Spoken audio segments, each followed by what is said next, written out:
Hello, everyone. Welcome to what I believe is going to be a very interesting panel with really impressive experts to discuss the topic, which is building a mitigation program.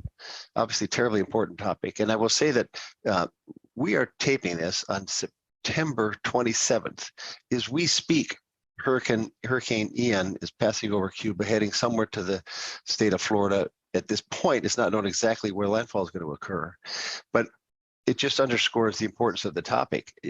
Nature throws at us what nature throws at us. The only way to be prepared is to work in advance to mitigate against potential harm, which is what this panel is all about. So today, our hearts and thoughts are with those who are in the path of Ian. And when this panel occurs, more will be known about the destruction that follows. And we certainly hope for the best at this point and wish people well facing this storm. So we're going to move into the program. We have three wonderful speakers. We're going to begin. We're fortunate to have the new General Counsel for IBHS, the Institute for Business and Home Safety, Michael Newman, who brings to the IBS such an interesting background with the U.S. Department of Treasury, in which he specialized in all sorts of important topics relevant to this panel, mitigation, insurance, even cybersecurity, and now as General Counsel for IBHS is going to help lead this organization, which is doing tremendous work and has many more exciting adventures to come. So with that, Michael, let me turn it over to you. Thank you so much, Glenn. Let me just share my screen. And I'd like to first thank the Connecticut Department of Insurance for bringing us all together, and my fellow panelists. Really looking forward to this discussion today.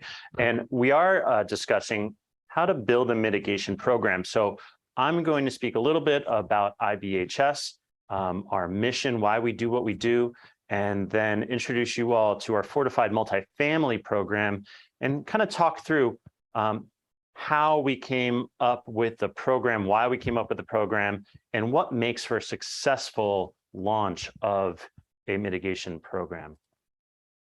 IBHS, the Insurance Institute for Business and Home Safety, is a 501c3 building science research and risk communications institute.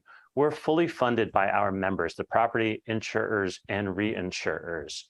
We exist to study how to make the built environment, the homes where we live and the buildings where we work, play, learn, gather, how to make those buildings more resilient to severe weather. To put it plainly, we crash test houses. We recreate severe weather, specifically hail, rain, wildfire, and wind. And then we conduct stress tests at full scale to learn how to make those structures stronger and safer. We believe that the damage, disruption, and dislocation all too often associated with severe weather can be reduced and in some cases even prevented if we make our homes and our buildings stronger and more resilient. So I'm going to start off by taking you on a brief tour inside of our research center. This is our campus in Richburg, South Carolina. And our research center features a 6-story test chamber the size of an airplane hangar with 105 fans, 6 feet in diameter. We can generate hurricane force winds up to 130 miles per hour in that test chamber. We also study hailstones, both in the field and in our lab, as well as wildfire. We're the only facility in the US capable of generating embers and then studying how wind, embers, and the built environment interact. And of course, we study rain and wind as well, trying to prevent sites like this in the real world. As I mentioned, we're in the field as well as in our lab, and we study both commercial and residential structures, always looking to recreate that severe weather so we can see what fails first and understand how to protect the buildings where we spend so much time in, and then try to translate that science into actions that will help people. And mitigation programs are some of those actions. So I think we need to ask ourselves, how do you build a mitigation program? Well, it seems to us you need 3 things. First, there needs to be a need, a demand for some type of solution. And second, you need that solution. And then third, you need to create a market for the solution. And by that, I mean, you're oftentimes with the mitigation program creating simultaneously a supply, people who need the help and can afford it, and a demand as well. So you need both people and you need workers. So where's the need? Well, these numbers make it clear. Since 2015, there have been 124 separate weather-related disasters with billion-dollar losses, totaling over $880 billion. Of that, in 2020 and 2021 alone, there were 42 separate disasters with at least $1 billion in losses. And that doesn't even count the many, many instances of severe weather with meaningful losses of less than $1 billion. With millions of Americans living in multifamily housing, our nation can't meaningfully reduce the impact of natural disasters without building stronger multifamily housing. And that's particularly true of affordable housing, which houses some of the most vulnerable people in our nation. At IBHS, we believe in a concept we call resilience for all. The idea that resilience is something that should be available for all people, regardless of socioeconomic status, a foundational part of housing and not a luxury. So that's the need. In terms of solutions, we already actually had one at hand. The Fortified program, as I'm going to describe, has been around for well over a decade in the single family space, and it grew to the commercial space as well. Then what we had to do is update our existing program to make it appropriate for multifamily housing structures. Now, creating a market, it's that last piece, and sometimes the hardest. In the case of mitigation programs, this involves making the case why property owners should invest while simultaneously supporting the development of a workforce that understands and is excited by what needs to be done. As I'm going to describe at the close of my presentation, we found collaborating with the public sector to be incredibly valuable in setting the stage for success. So I want to briefly run you through what the Fortified program is. It's based on decades of science at IBHS. And the Fortified program is a suite of voluntary resilient construction and re-roofing programs that are designed to help property owners reduce the risk of high winds. Programs are available for single-family homes, for multifamily projects, and for commercial buildings. And while I'm focusing my comments on multifamily today, please understand that most of what I'm saying applies across all three lanes of our program. So Fortified has three different levels of resilience. The first is Fortified Roof. Through our post-catastrophe research in the field and extensive testing at our research center, we've been able to really understand the importance of the entire roof system. It's one of those things that if you don't have a strong roof, damage to your home in the case of severe weather is amplified. So Fortified Roof focuses on the things that are most important to making that roof strong and secure. First, nailing it down using stronger ring shank nails and installing them in an enhanced pattern. Second, sealing it up to keep the water out. That's a sealed roof deck. I'd like to call out Connecticut in particular has actually included a sealed roof deck requirement in its building code, which we see as an incredibly valuable piece of the puzzle. And then third, lock down the edges, installing thicker drip edges and an adhered starter strip. And that helps protect the part of the roof that's most susceptible to wind damage. So if you do that, you're a long way down the road of resilience, but there are ways to be even more secure. Fortified Silver takes everything from Fortified Roof and adds focus on windows and doors, particularly garage doors are another one of those damage amplifiers. You want to make sure that you have a resilient garage door. A focus on exterior walls and finishes, and where applicable, gable and bracing. And then finally, Fortified Gold. And that's where we want to add a continuous load path from the roof all the way down to the foundation. Now, the entire suite of Fortified programs are available for both retrofit and new construction. We have seen that Fortified Roof is most commonly used in the re-roofing retrofit stage, whereas Fortified Silver and Gold are more often applied for new construction. Then there's a final component of Fortified that's really important. That's our verification process. It's not just a technical standard. Anyone who receives a designation from IBHS has gone through a rigorous third-party independent verification process to make sure that any home that receives a designation has in fact been designed and constructed to our standard, and that's been documented. The documentation is reviewed by IBHS before a designation is issued. So I want to just note a few important things for owners. In a study coming from the Alabama Center for Insurance Information and Research at the University of Alabama, researchers shared 3 important takeaways. First, the average cost to make a building fortified, either re-roofing or new construction, is only 0.56% of project cost. And the rate of return is also very, very good. There's an estimated internal rate of return ranging from 8% to 72%. Factors contributing to this rate of return include potential insurance cost savings ranging from $1,500 to $6,500 per building per year. And then finally, a survey of potential tenants showed that 74% of tenants would be willing to pay a little bit more to have a more resilient home. So I want to talk about success we've seen in the field as well as in analysis. Last year, Hurricane Ida caused significant damage throughout Louisiana. Amid the devastation, however, the storm also provided some really key proof points about the value of fortified in some of the highest risk areas in the country. One of the most striking stories came from when the storm and the eye of Hurricane Ida crossed directly over Lockport, Louisiana, leaving a wide path of destruction. But it was in Lockport that an under construction affordable multifamily development came through the storm with just minimal damage. Les Maisons de Bayou La Forge was 90% complete when the storm destroyed most of the neighboring properties. But this project was built to fortified gold, and it saw only negligible cosmetic damage, like some minor siding loss. Once completed in the early part of 2022, it became one of the few housing options available in this area, allowing at least some families to return. This really brought home to us and many in Louisiana the importance and the value of fortified under some of the most extreme conditions.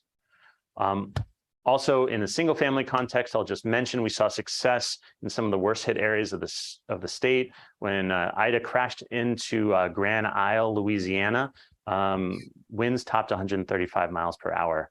Just 2 days later, as a lot of the island was destroyed, there's a homemaker named Billy Ward who was proudly showing off a series of fortified gold homes he had built on the island, all of which had no significant damage.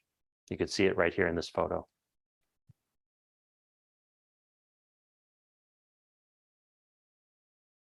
And finally, I just want to reference the value for insurance. I mentioned it before in the context of the Alabama study, but you can see here through some analysis done with CAT models that there is an estimated reduction in average annual loss. It's a tool that insurers use of 38% for having a fortified roof on a portfolio of multifamily properties, and a 41% reduction in potential loss severity.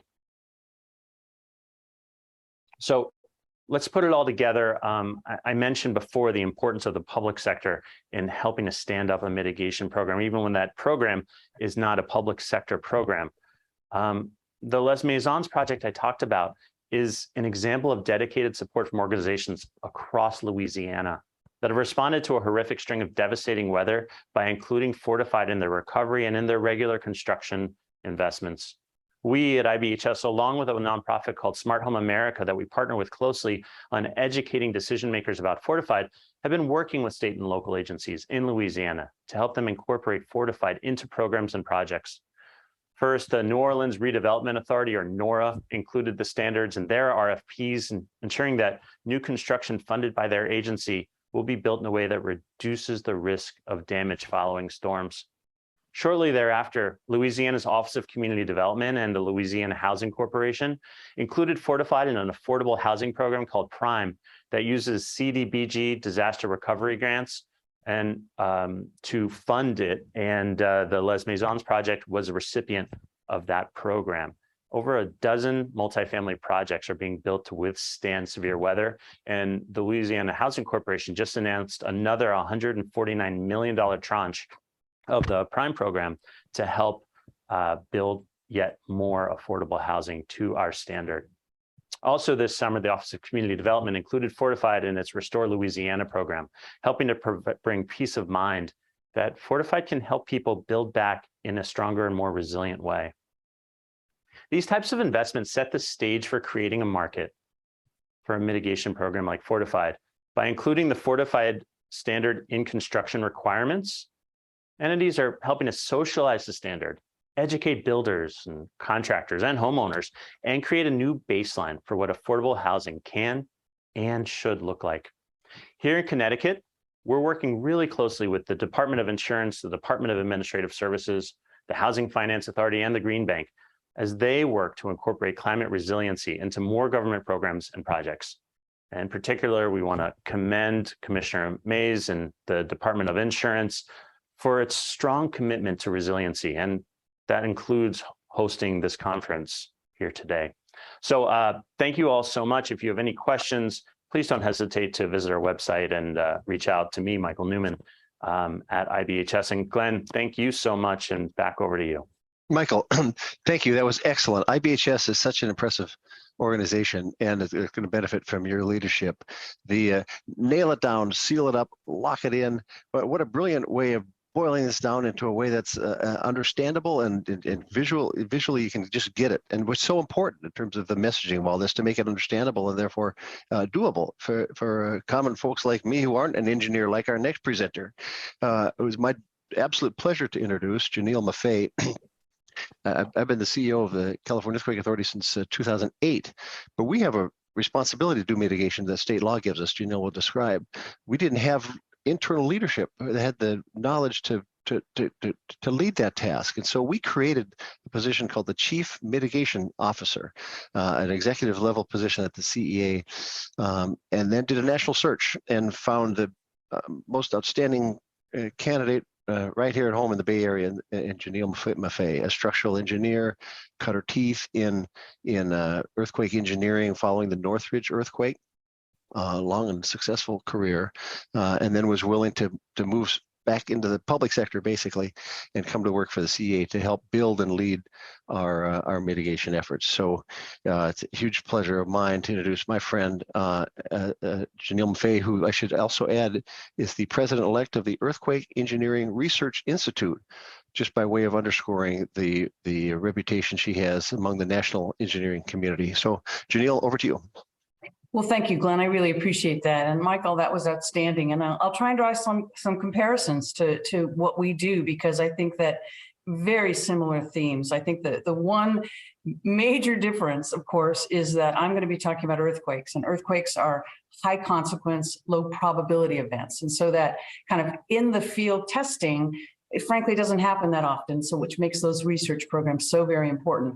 But obviously, why are we doing this? California is home to 2/3 of our nation's earthquake risk. Alaska has more earthquakes. We have more people. We've strategically placed them along the San Andreas Fault Zone. So those red areas on this map are the areas of highest hazard. And you can see that that's where our San Francisco Bay Area, the Los Angeles area, San Diego area. So most Californians live within 30 miles of an active fault. What I tell people is just earthquake country. If you're out there in the valley or in that kind of southeast corner, maybe way up at the northwest corner, maybe a little bit less seismic risk, but for most of our population, very high seismic risk.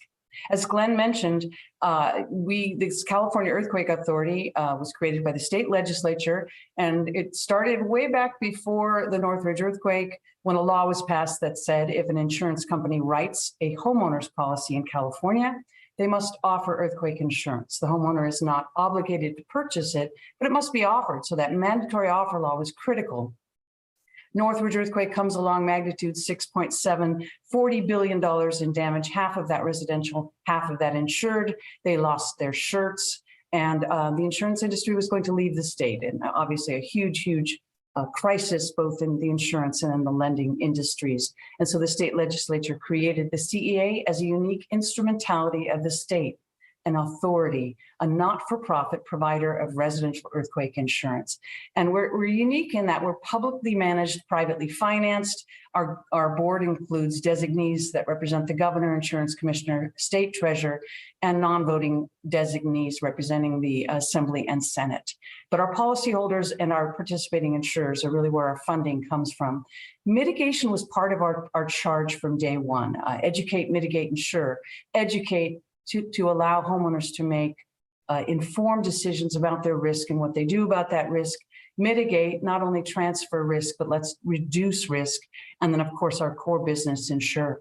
So from the structural engineering side of the house, I'm very, very familiar with Fortified, and I find it to be just an outstanding idea. There is to establish essentially a baseline for how you want that structure to perform in various levels of catastrophe. And so we call it seismic vulnerability, and we have studied, and here are the top 4 types of vulnerabilities to these single family wood framed houses like we find on the West Coast. We are focusing with our first mitigation program on that crawl space wall. That house used to be up at the elevation of those stairs. So let me tell you a little bit about that vulnerability. Often it's referred to as a cripple wall, the short stud walls around a crawl space. And what it is these are houses constructed before 1980, before seismic codes were readily adopted throughout the state of California. We have a state building code, but of course it's changed. We learn with every earthquake. And so those pre-1980 houses, and particularly pre-1940 houses, can topple or slide off of their foundation. And you can see here, it could be catastrophic damage. You know, had that gas line ruptured, with that front door being blocked, you know, any occupant with any kind of mobility issue would have been in very, very serious trouble. And disruptive. 2 years after the Napa event, the red tagged house not yet reoccupied. So disruptive, both financially and of course to the family. But the great news, like Fortified, is we have solutions, and our solutions are you know, bolt it and brace it. And clip it. We do put some clips at the top, so I could add that third one. The idea here is let's put bolts between the wood part of the house and the concrete part of the house. Nice stiff plywood on those spindly little stud walls that surround the house, and then clip the floor to that wall. And so we've now created that load path to keep the house on its foundation. Our mitigation program, the Earthquake Brace and Bolt program, was started in 2014 with a pilot program. We did, I think, 9 houses that year. But here's what we do essentially is we select zip codes. We started out small without unlimited funding. For those 4 zip codes, we started a pilot program, and we're now in, I think, over 350 zip codes, really well populating the areas of high hazard that I showed you along that map along the coast. We put out a registration program, and we have funding available. Register homeowners. We do a selection process that's a little bit like a lottery. When they're given the go-ahead, they get the bids. They select the contractor. We're not in that contract. The contractor obtains the permit with a signed-off building permit, of course, after construction, then and documentation from them. They get a check of up to $3,000. On what on average throughout the state is about a $5,200 retrofit, more expensive in the San Francisco Bay Area. But for Southern California, that $3,000 goes a long way. And so we've had great success. So here's our funding model. Is 5% of investment income of the CEA's cash goes into our loss mitigation fund. It's maxed out at $5 million. That's about what we've been getting for the last few years. So we started the program with our loss mitigation fund. That's the gray indicated on this graph. We did get 2 years of $3 million each year from the state budget. That's that kind of turquoise. A little bit of funding from the CEA to do CEA policyholders' homes. Important to note, our mitigation program is for all Californians, not just for CEA insured. The intent here was to really provide incentives across the state in areas of high hazard. But we've been able to leverage successfully now FEMA hazard mitigation funding, and we've had applications in for additional funding. And that's where we're seeing really great success. Our recent award of $80 million will allow us to more than double the 17,000 houses that we've retrofitted to date. More than double. We're just so excited. We start to see with our ArcGIS capabilities maps that show us really, once we're in a community, we stay in that community. We're starting to see a resilience at a block level, where people on the street hear about the program through social media and through social connection. They hear about it from their friends, their colleagues, their workmates. We're going to be moving on to our second vulnerability with a program we received funding from FEMA. It's called the Single Family Soft Story. Basically, you take out all the walls that resist earthquake forces along that lower level, and you created a very, very vulnerable structure, particularly when you have that second story. This ESS, or Earthquake Soft Story program, should start early next year. And then we have put in applications for funding to venture into the multifamily arena, like Michael was just talking about. So multifamily is considered to be 5 units or above. We do have cities in California that have mandatory ordinances to address this particular vulnerability. It's a pretty basic, from a structural engineering point, retrofit. You're going in and you're putting in elements where you've taken out those walls for parking. You're putting in steel elements and plywood walls when you can. And these are a little bit more expensive, but critical. These are structures that have partial or full collapse, and it can in fact be very, very life-threatening. So very excited to have these 3 vulnerabilities that we're addressing with opportunities not only from FEMA. There's a potential in California that we will be appropriated from the state budget $250 million starting in July of next year to address this multi-frame tuck under parking soft story issue. And so we would be privileged and excited to be able to do that. We obviously have to wait until July of next year to see if that appropriation actually happens, but we're looking for other opportunities and may in fact get FEMA funding to do that. Like Michael, I wanted to show you the success. This is not an EBB retrofitted house on the right, but rather a homeowner that retrofitted after a 2000 earthquake, so that in the 2014 Napa earthquake, they were able to stay in their house, shelter in place, the house on the left not yet reoccupied 2 years later. So this retrofit of this known vulnerability works. It's relatively cost effective. And of course, with our financial incentives we're providing in our direction, our contractor directories, the homeowners are finding it to be very, very workable, very cost effective. And we're excited, as I said, to be moving into the tens of thousands of houses retrofit through this program. So thank you, Glenn, and I'll turn it back to you. Well, thank you, Janelle. You know that the picture of those 2 houses that you just had up, I know that's a legitimate photo because I know the photographer. The photographer is Janelle Maffei. That was the Napa earthquake, 2014, I think. Janelle and I met there the following morning on the outskirts of town, and then drove into the sort of disaster area and drove around town taking pictures like the ones you saw in this slide presentation. The yellow and blue house, she spoke to the owner of the blue house came out and she talked to him, and he talked about the mitigation that he had done on that property. And the house to the left of it hadn't been retrofitted and stood in total disrepair for years before they were able to finally jack it up and rehab it and get it livable again. Mitigation works, as both Michael and Janelle have talked about. Before I hand it over to Raghavir, a quick point following the previous 2 presentations. States are trying to do more to incentivize their citizens to retrofit. Yet, unfortunately, the federal government is standing in the way. And here's what I mean. When the federal government, through FEMA, provides a grant to help a homeowner shore up their home, whether it's post-disaster or pre-disaster, those grants are not taxable at the federal level. Unfortunately, what's come to light over the last number of years is that when a state steps forward and provides grants to people to help them recover post-event, that's fine, not taxable. However, unfortunately, a pre-disaster grant designed to fund a fortified home or to brace and bolt a home, a pre-disaster state-funded grant, the IRS takes the position is taxable. That's crazy, and it's an anomaly that exists because when Congress cleared up the fact that federal grants are not taxable, they just didn't anticipate the states would be moving forward to assist their citizens, but many are now, and yet the federal government provides this disincentive. So I just wanted to say, there is legislation pending.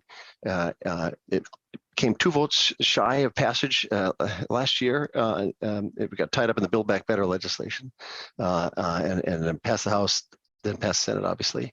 But there's going to be a big push this year to get that bill passed. And what I would say to any state out there that has an interest in someday cobbling together some money to create a pot to help citizens do these important projects, if you want to make sure that those people won't have to get a 1099 and pay taxes on that grant, join us and help us get this common sense, bipartisan, uncontroversial legislation passed to just fix this quirk in the law that taxes state-funded pre-disaster mitigation grants, particularly contacting members of the House Ways and Means Committee and the Senate Finance Committee between now and December.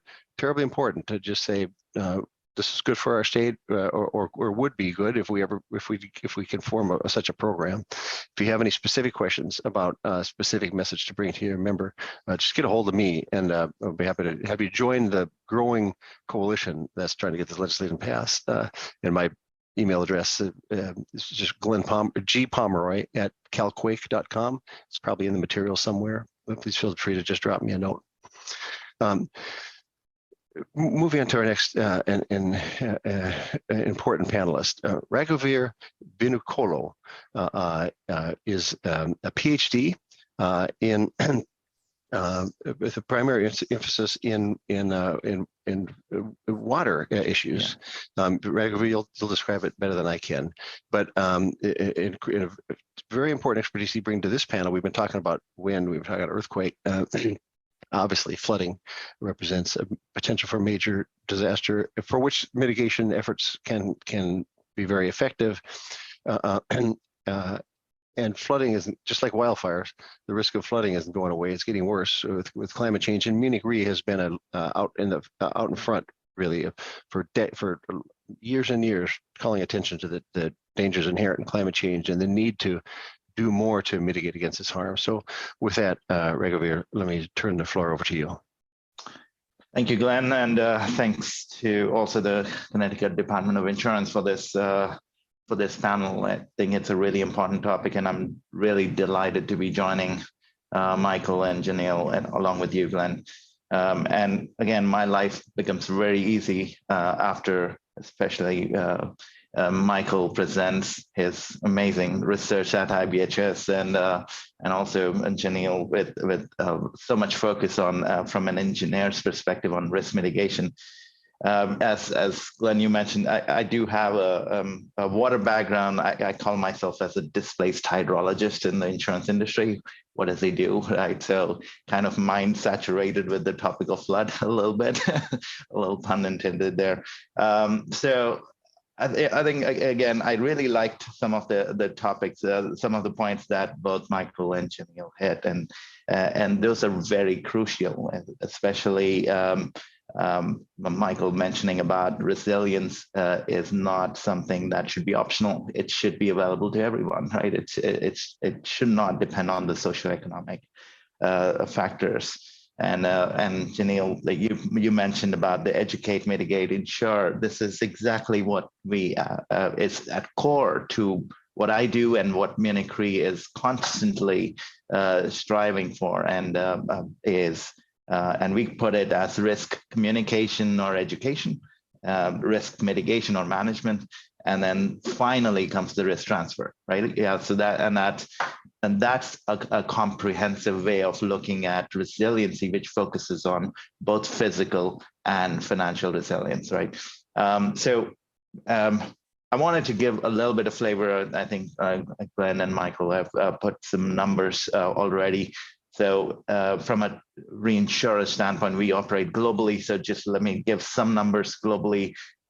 In 2021, which 2022 is still evolving, the natural disasters in 2021 costed $280 billion. Right? That's kind of sharing in terms of, that's the overall losses, out of which only 120 was insured.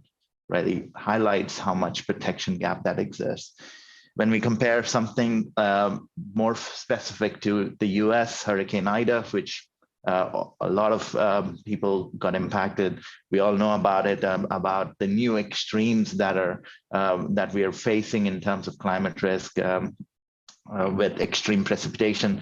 Hurricane Ida is only second to probably Hurricane Harvey, right, in terms of the impact it has made. But we don't have to compare, right? But in terms of the numbers, the overall losses were $65 billion, and out of which only 36 billion was insured.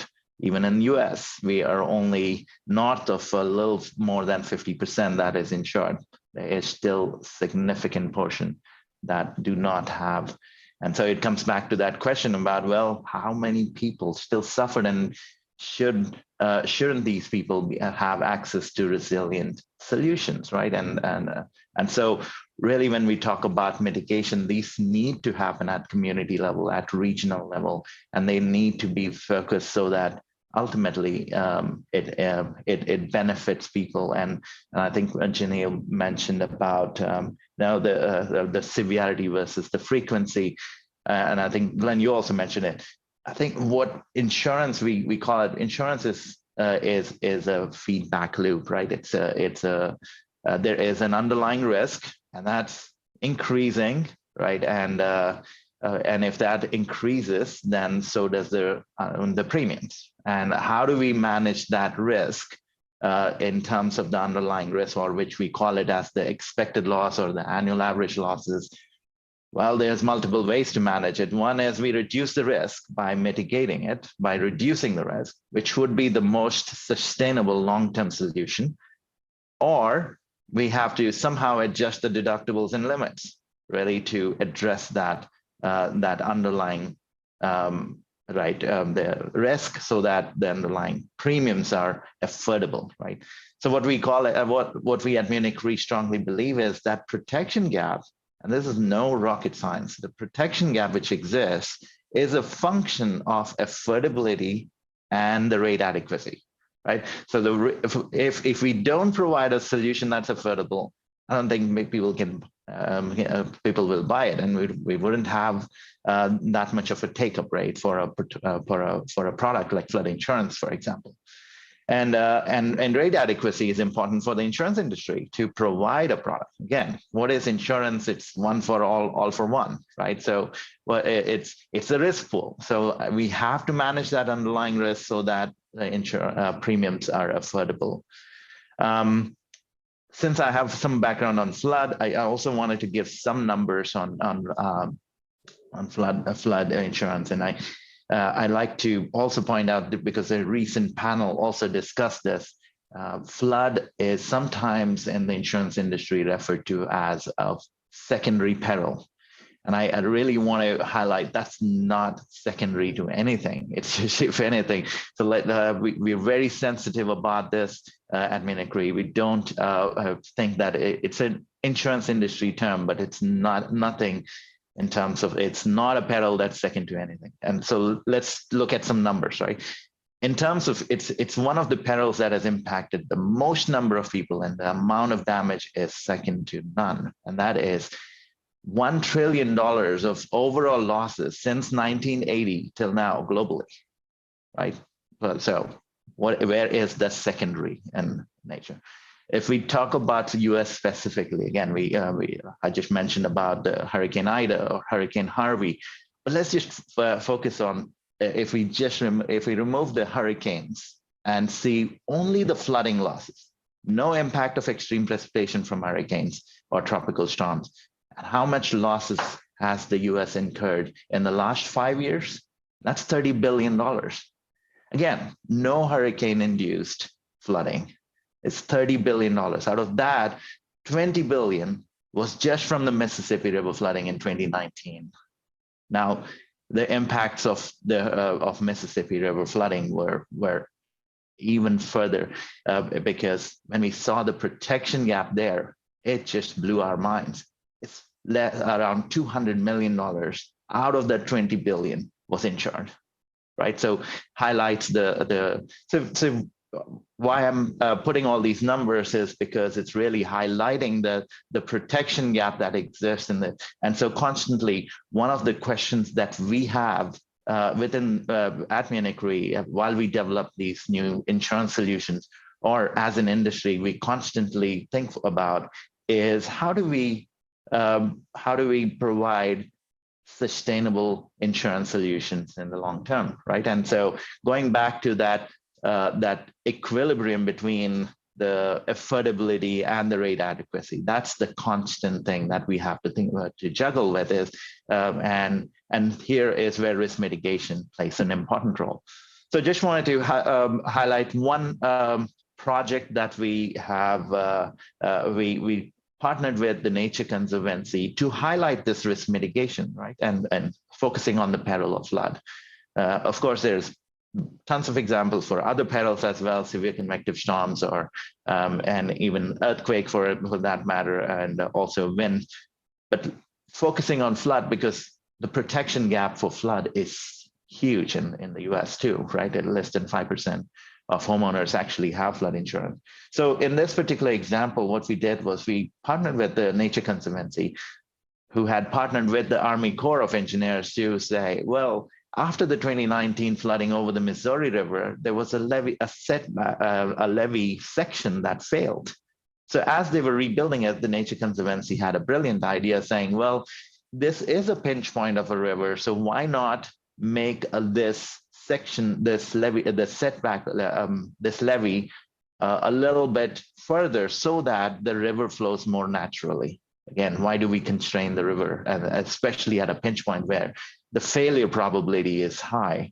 So the Army Corps did this setback levee, which is again, makes the river flow more naturally there. But it is a major risk mitigation factor, but as well as a nature-based solution, because you're not adding any more gray infrastructure here. You're letting the river flow more naturally. So there's the ecological benefits that come up with it.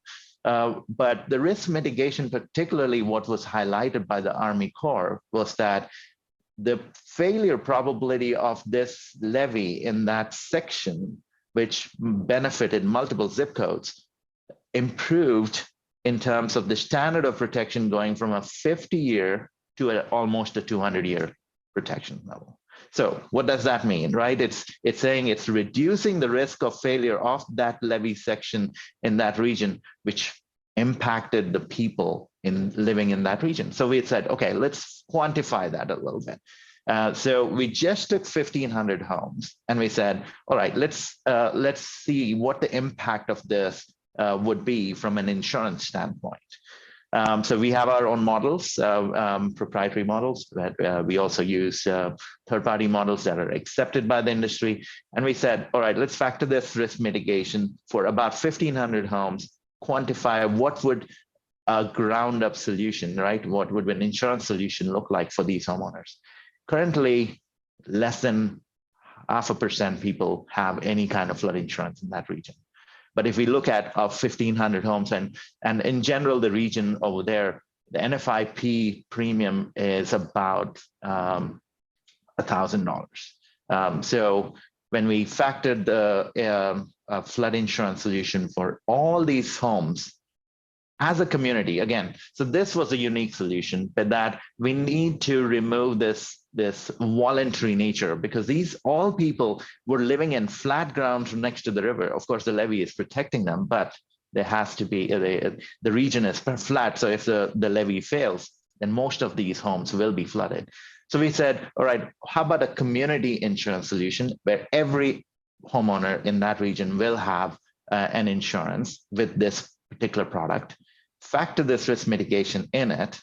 And we found that a private market solution at a community level, we could offer the same limits that the NFIP offers for $315 as compared to $1,000 again, right? So what was the difference? Of course, there is the geographical distribution where it's not voluntary anymore, right? So it's everyone in the community has some sort of insurance solution.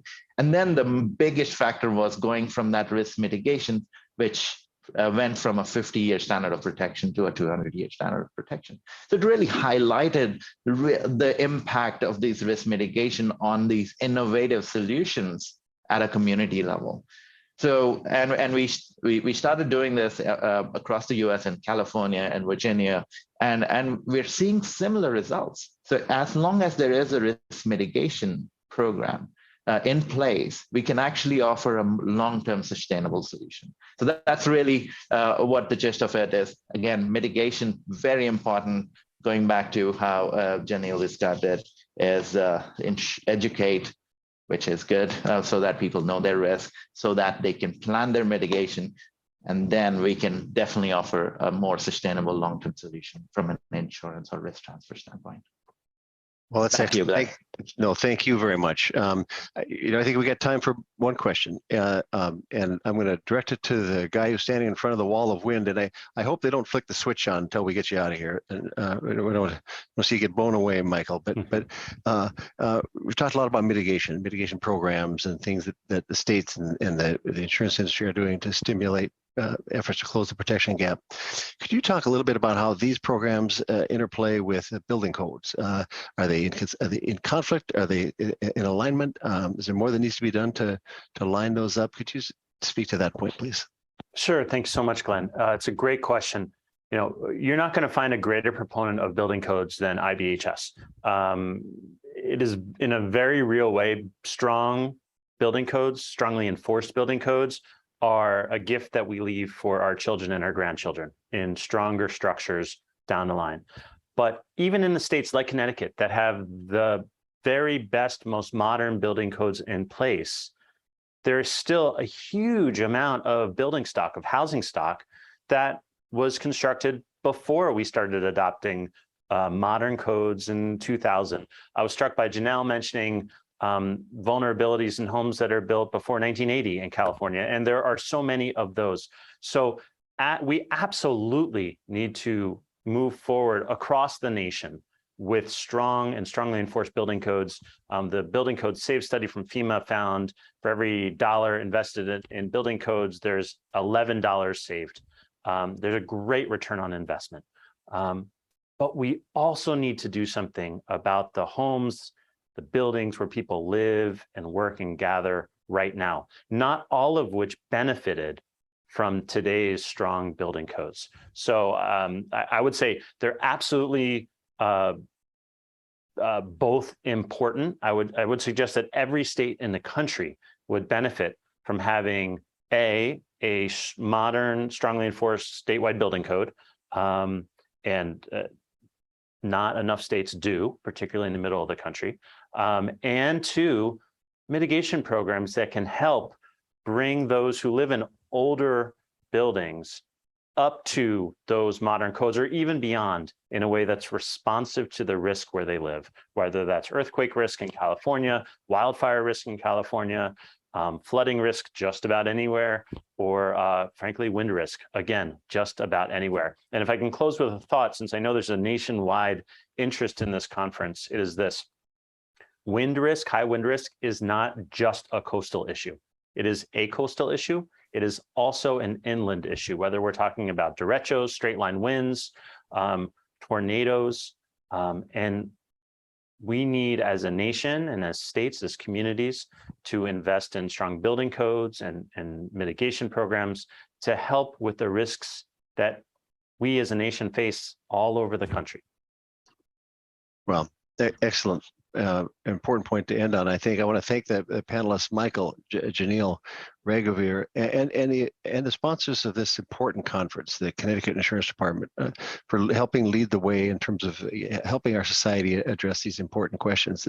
The risk is there all across the board, and the more we can do at the front end to help people be prepared for it, the less suffering will result. So if that's in our control, we can do something about it. So thank you all very much. Thanks again for allowing us to be a part of your conference. Enjoy the rest of the conference. Thank you.